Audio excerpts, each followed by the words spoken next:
Well, in 2021, you guys actually put out an official porn scene through Pornhub?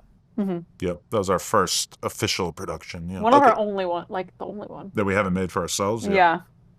Okay, so Pornhub basically paid you guys to do the scene, and then it was owned by Pornhub? Yeah, and it was free on the website. Yeah. Okay. Yeah. What type of check did that involve? I mean, Not what we should have gotten. We just kind of did it because it was easy. it was pretty nice. It was cool. Yeah, it was something.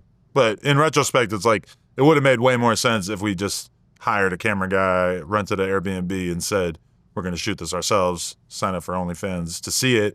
But, you know, it was kind of nice to be able to just show up on set and just have them take care of everything. That day on set made me realize I cannot do this shit for other companies. Really?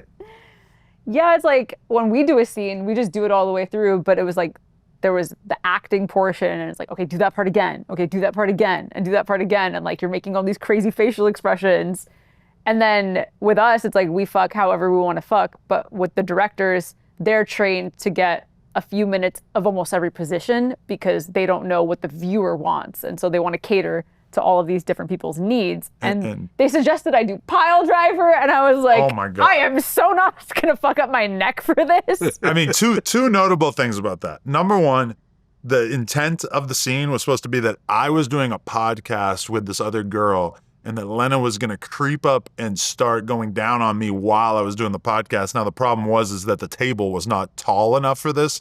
So like, she's like trying to creep in there and she's got like this much space that she's trying to kind of like tuck her head into. And so we ended up having to like put the table like on top of some shit, or I forget exactly what we did, but that was awkward. And then we actually do the scene. I finish on her face. In my eye. It gets all in her eye. And then they want to film it. They want to take photos. They want to get all these assets.